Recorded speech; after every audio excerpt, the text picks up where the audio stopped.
estar leyendo hoy el libro de Segunda de Crónicas, capítulo 20, versículo 7. Segunda de Crónicas 20, versículo 7, a partir del 7. Esta canción que cantábamos muestra el amor que Dios sintió, que siente aún por su pueblo. Amén. Y no sé si ellos lo van a decir, pero creo que esta canción fue compuesta y escrita por el equipo de alabanza, ¿no? ¿No fue esta? Es otra, ¿no? Están por ahí. Tenemos un grupo de alabanza que escribe y compone también y las arreglan. Estamos en expectativa de la canción. Segunda de Crónicas, capítulo 20, verso 7. Que esté cerca me dice amén. Está después del libro de Reyes.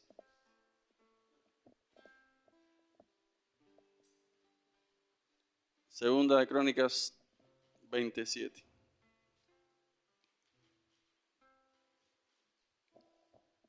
Dice así: Dios nuestro, ¿no echaste tú los moradores de esta tierra delante de tu pueblo Israel y la diste a la descendencia de Abraham tu amigo? Y ellos han habitado en ella y te han edificado en ella santuario a tu nombre, diciendo: si mal viniere sobre nosotros, o espada de castigo, o pestilencia, o hambre, nos presentaremos delante de esta casa y delante de ti, porque tu nombre está en esta casa. Y a causa de nuestras tribulaciones, clamaremos a ti, y tú nos oirás y salvarás. Ahora pues, he aquí los hijos de Amón y de Moab, y los del monte de Seir, a cuya tierra no quisiste que pasase Israel cuando venía de la tierra de Egipto, sino que se apartase de ellos y no los destruyese. He aquí ellos nos dan el pago, viniendo a arrojarnos de la heredad que tú nos diste en posesión. Oh Dios nuestro, ¿no los juzgarás? Porque en nosotros no hay fuerza contra tan grande multitud que viene contra nosotros.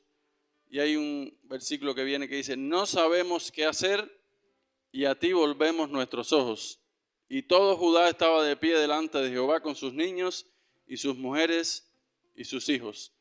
Hay otra versión que termina diciendo esta parte, dice: todos los hombres de Judá estaban de pie delante del Señor junto con sus mujeres y sus hijos, aún los más pequeños.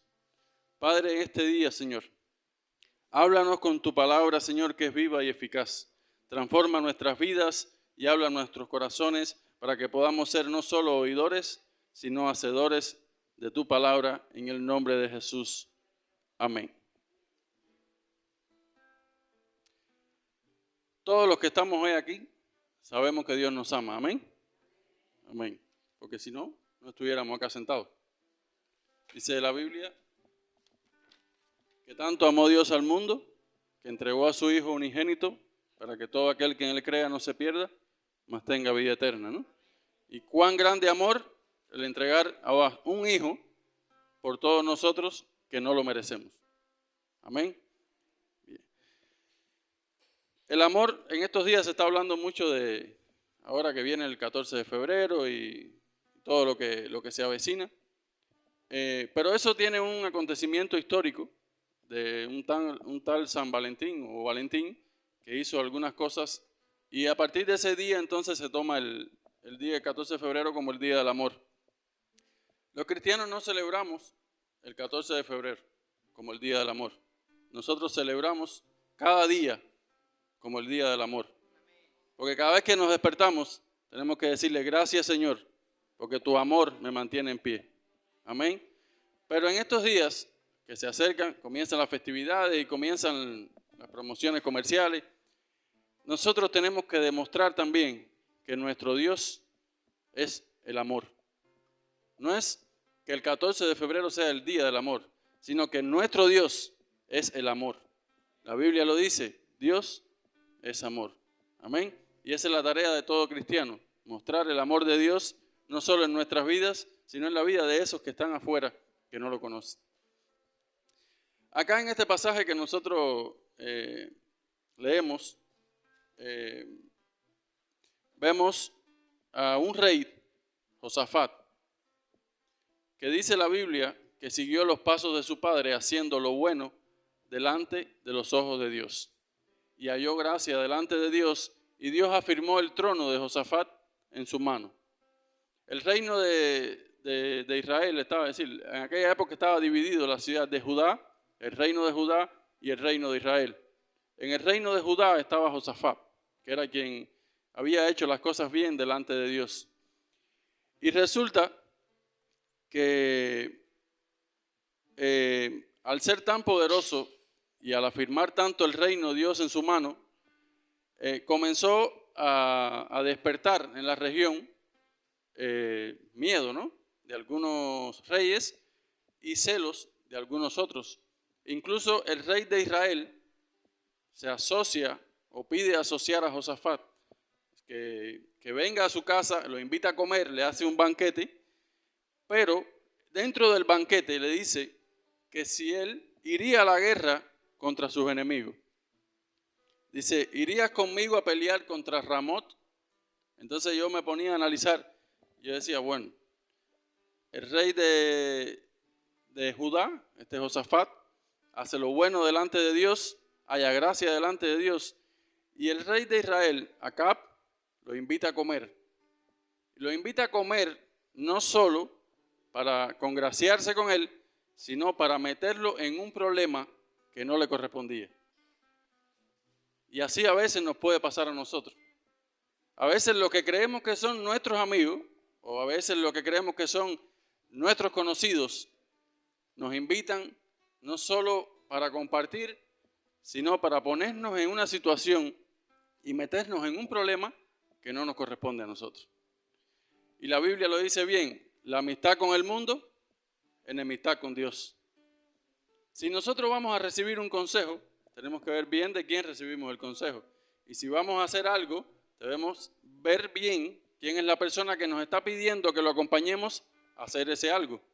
Porque puede ser que un hermano te diga, acompáñame a la iglesia a orar. Usted sabe que ese hermano tiene una necesidad, pues vamos a la iglesia a orar. Acompáñame a evangelizar o acompáñame a ir a ver a un familiar que está enfermo. No hay problema en eso. Pero si una persona de afuera viene y le dice, acompáñame al mercado, que necesito robarme un bistec o un aceite, usted se va a quedar, no, eso está mal. O a mentirle a alguien para sacar provecho, también está mal. Y eso es lo que está sucediendo con este rey que estamos hablando acá. Acab le dice a Josafat, acompáñame a la guerra. Claro, Josafat ya era un rey poderoso, Dios lo había bendecido, tenía ejército, tenía riqueza. Si él acompañaba a Acab a la guerra, lo más probable era que vencieran, ¿no?, porque era un rey poderoso. Pero era un problema que Josafat no le tocaba. Dios no le había dicho a Josafat, ve a la guerra. No se lo había dicho. Esto estamos hablando capítulos antes de lo que estamos leyendo ahora.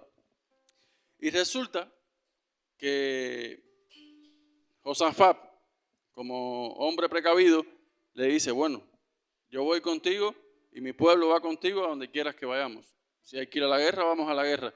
Pero vamos a consultar a ver qué dice Dios. Y entonces el rey Acab llama a 400 de sus profetas para consultar lo que dice Dios. Y los 400 profetas estuvieron de acuerdo en que fueran a la pelea y que iban a ganar. Josafat se queda así y dice, bueno, si 400 profetas están de acuerdo, vamos a ganar entonces.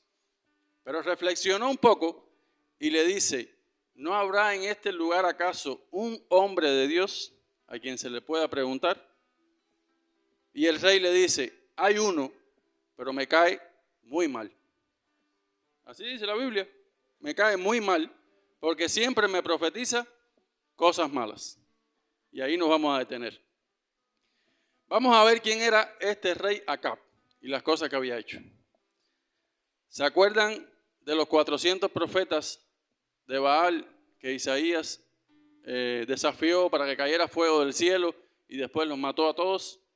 Bueno, este rey Acab se casó con Jezabel.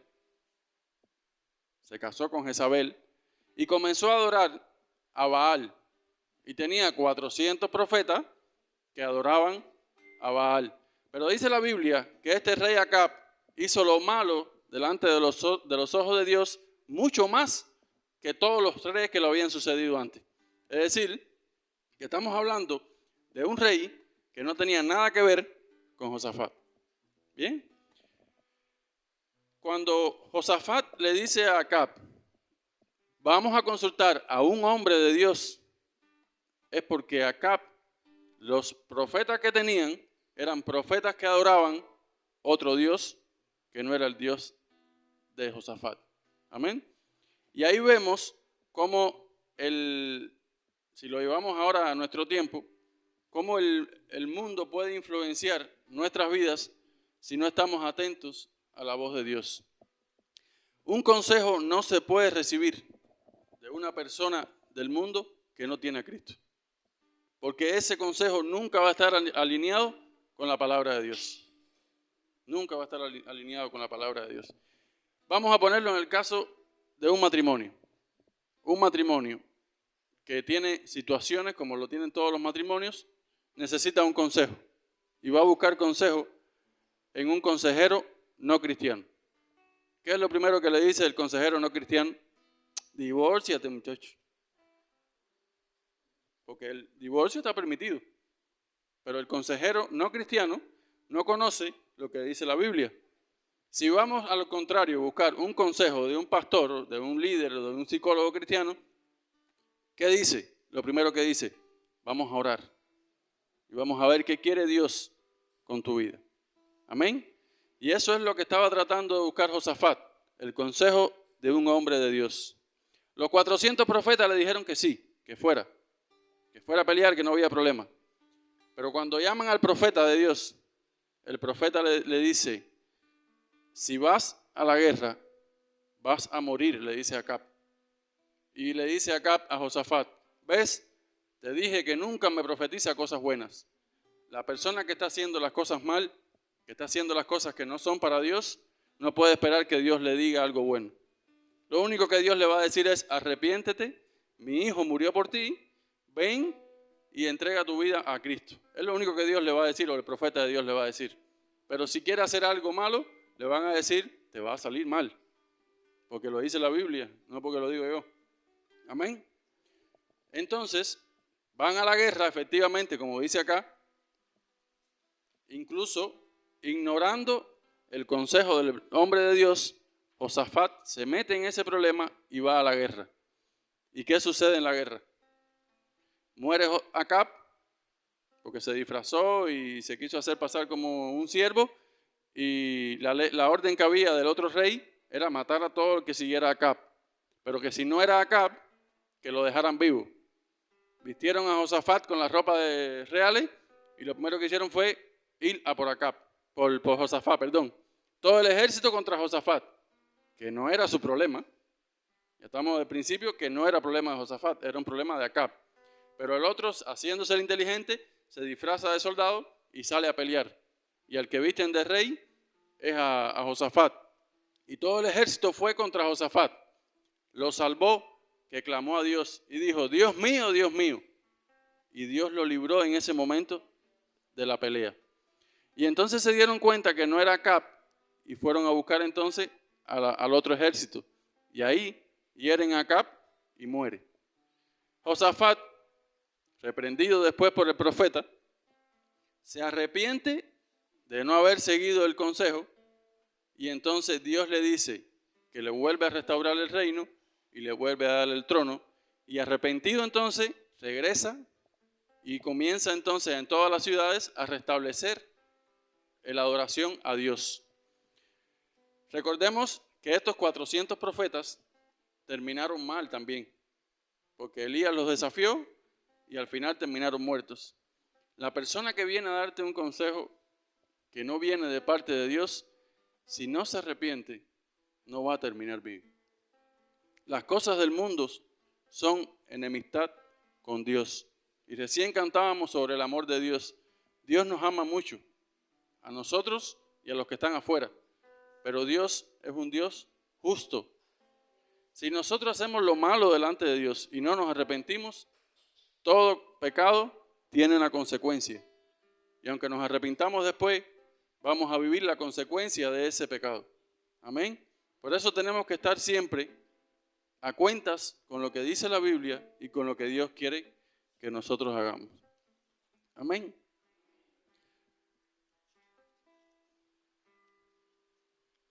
El pasaje que estábamos leyendo relata que luego de un tiempo, que ya las cosas iban bien, todos estos reyes de la zona de Moab y esos países que tenían alrededor deciden atacar a Josafat. Sin más allá, vamos a atacar a Josafat. Y Josafat se da cuenta que las fuerzas que él tiene con su ejército son menores que las fuerzas con las que vienen a atacar. ¿Y qué hace? Reúne todo el pueblo en el templo y le dice a Dios: en el templo que nosotros construimos para ti, venimos a pedirte que nos ayudes. Y esa es nuestra iglesia en este tiempo. El pueblo de Dios tiene un templo, no porque Dios necesite un lugar para habitar, porque Dios habita en nosotros. Dios no necesita 4 paredes para estar. Pero si se le construye un lugar y se dedica a Él, y si nosotros nos reunimos todos los domingos, todos los viernes, todos los sábados, Él habita en este lugar. No por el lugar, sino porque nosotros estamos acá. Amén. Y acá pasaba igual. Dios no necesitaba el templo que le construyeron. Pero como todos iban ahí, Él estaba ahí y su presencia estaba ahí. Y entonces viene una parte que me encanta de este pasaje que dice que clamaron todos juntos, hombres, mujeres, hijos y hasta los niños más pequeños, todo el pueblo. Y la casa de Dios es para eso. Este lugar es para eso.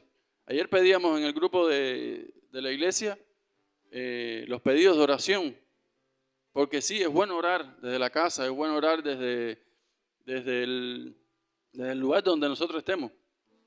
Pero Dios nos ama tanto como individuos como iglesia. Si nos reunimos a orar, cosas buenas suceden, porque Jesús dijo: donde hayan 2 o más reunidos en mi nombre, ahí está Dios, ¿no? Y donde está Él, las cosas cambian. El que está enfermo puede sanar, el que está triste se alegra, el que tiene situación económica se le revierte la situación económica. Pero hay que venir y clamar en este lugar es para eso. Dios derrama una unción especial, un aceite fresco en el lugar donde Él habita. Y este lugar es casa de Dios y puerta del cielo. Amén. Y veamos, ya para ir terminando, si me puede ayudar el grupo de alabanza.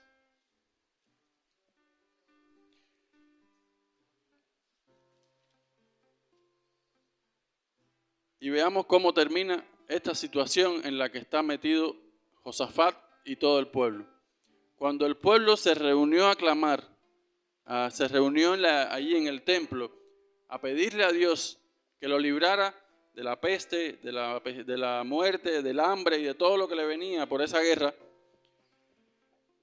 el Espíritu del Señor vino sobre Jaasiel, hijo de Zacarías, y dijo Jaasiel, en ese momento era el profeta de ese lugar: escuchen, habitantes de Judá, dice la Biblia. Y yo le voy a poner ahí otro nombre. Escuchen, habitantes de Siloé, Atlántida. Y su majestad también. Así dice el Señor: no tengan miedo ni se acobarden cuando vean ese gran ejército, porque la batalla no es de ustedes, sino mía. Poderoso, ¿no? Que Dios diga: no es contigo contra quien se están metiendo, es contra mí. Y no eres tú quien tiene que salir a fajarse, soy yo. Y cuando nosotros no metemos las manos, y a veces ni los pies, porque a veces lo que hacemos es meter la pata, y dejamos que Dios actúe, Dios es quien pelea nuestra batalla. Y testimonios de eso hay muchos. Después le sigue diciendo, dice: porque la batalla no es de ustedes sino mía. Pero ustedes no tendrán que intervenir en esta batalla, simplemente quédense quietos en sus puestos para que vean la salvación que el Señor les dará. No tenemos que salir a pelear, no tenemos que luchar contra la enfermedad, no tenemos que luchar contra la necesidad económica. Tenemos que pedir, clamar, orar, y Él va a pelear esa batalla por nosotros. Yo no estoy diciendo que no tengamos que trabajar, hay que trabajar. No estoy diciendo que no tengamos que ir al médico si tenemos una enfermedad, hay que ir al médico. Pero la batalla de la mente se la tenemos que dejar a Dios. Si es que tenemos que seguir enfermos, seguiremos enfermos, pero Dios pelea por nosotros. Amén. Y si tenemos que ser sanos, Él va a sanarnos. Si tenemos una necesidad económica, es temporal. Porque Él dice en la Biblia que no hay justo desamparado, ni su simiente que mendigue pan. Él va a proveer cada día lo que haga falta, aunque sea maná para el día. Pero tenemos que clamar, iglesia. Tenemos que clamar porque Él es nuestro escudo y nuestra fortaleza. Amén.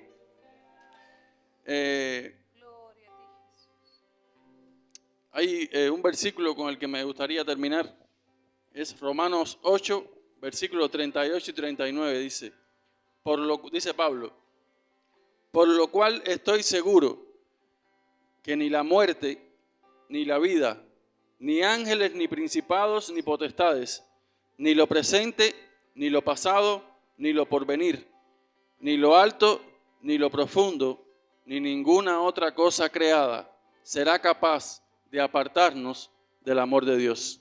Amén. Confiemos de que Dios nos ama y va a pelear siempre nuestras batallas. Amén.